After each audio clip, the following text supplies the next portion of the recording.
In a small mountain village there lived a woman everyone called the Giving Hands. Her name was Suki. She was 67. She sold rice cakes in the market for 40 years. Coin by coin she built a good life. But here is the thing nobody talks about. Suki grew up poor. Her own mother never gave her anything. Not a single coin, not a warm word, nothing. So when her granddaughter Yumi came to live with her, Suki made a promise. This child will never feel empty like I did. She gave Yumi everything.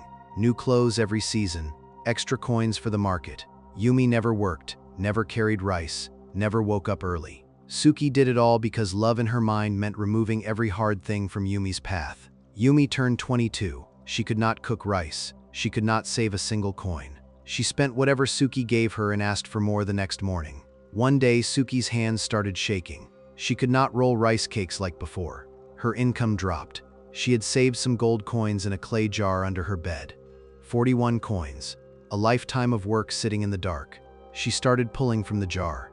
5 coins this month, 7 coins next month. The jar got lighter. Yumi did not notice. One evening, a traveling monk sat outside Suki's house. She gave him tea because giving was all she knew. He watched her shaking hands pour the cup. He said something she did not want to hear. You carry an empty bowl and call it full. You gave your granddaughter rice every day but never once showed her where the rice grows. That is not love. That is fear dressed in kindness. Suki felt anger rise in her chest. I gave her everything I never had, she said. The monk nodded slowly. Yes, and you also gave her the one thing you should not have given. You gave her the belief that rice appears without effort, that shelter has no cost, that someone will always fill her bowl. Now your hands shake and the bowl is cracking and she does not even know how to hold it. Suki sat quiet for a long time. She looked at her clay jar. 11 coins left. 11 coins and a granddaughter who never learned that coins end. That night, Suki did something that broke her own heart. She hid the jar. The next morning when Yumi asked for coins, Suki said there are no more coins. Yumi laughed. Then she saw Suki's face. She just looked at Suki the way a bird looks at an open cage for the first time. Not with joy, with terror. 3 days passed. Yumi did not eat properly. She sat in the corner angry and confused. On the 4th day, she walked to the market and asked a rice seller for work. She came home with her first coin ever earned. She put it on the table and stared at it like it was a strange animal. Suki watched from the doorway and felt 2 things crash inside her chest. Pride that Yumi earned something real. The monk's words echoed in her mind. An empty bowl receives. A full bowl overflows and wastes. But a bowl you never let someone hold for themselves. That bowl does not belong to them at all.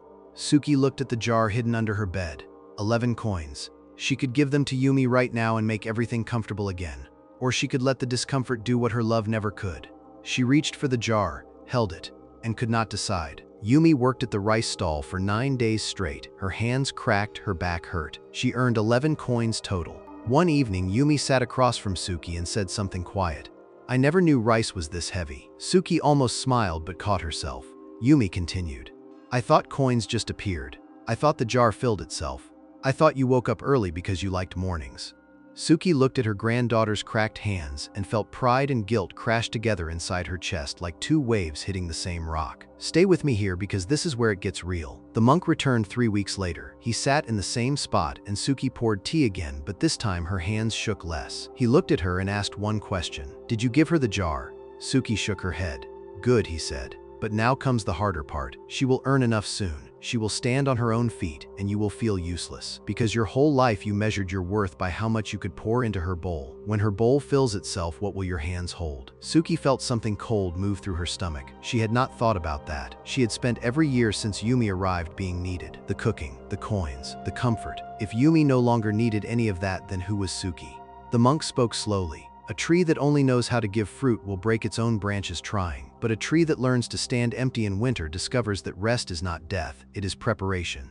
Your granddaughter needed to learn the weight of a coin, but you, Suki, you need to learn the weight of an empty hand. That an empty hand is not a failed hand, it is a free one. Suki sat with those words for weeks. Yumi kept working. She moved from the rice stall to a tea house. She earned more. She started buying her own food. One morning she left coins on the kitchen table without saying anything. Suki stared at those coins for a long time. Yumi was paying her back, not because anyone asked, because she finally understood that a roof costs something and love does not erase that cost. Pause and think about that for a second. Really think. Suki picked up the coins. She walked to her bed. She pulled out the jar with 11 coins inside. She added Yumi's coins. Then she did something she never expected. She pushed the jar toward the center of the room where Yumi could see it. That night, Yumi found the jar. She opened it, counted the coins, looked at Suki with wet eyes. "You kept these the whole time?" Suki nodded. Yumi asked, "Why did you not just give them to me?" And Suki said the truest thing she ever spoke. "Because a bowl someone else fills for you will always feel empty. But a bowl you fill yourself even halfway feels full." Yumi held the jar against her chest. Suki watched and felt something she did not expect. Not pride, not relief, loss. Because Yumi did not need her the same way anymore. And that was the whole point, but the whole point still hurt. Here is what most people miss about this. Suki won. She taught her granddaughter something real, but she also lost the one thing that made her feel alive, which was being needed. And she had to sit with that emptiness the same way Yumi once sat with hers.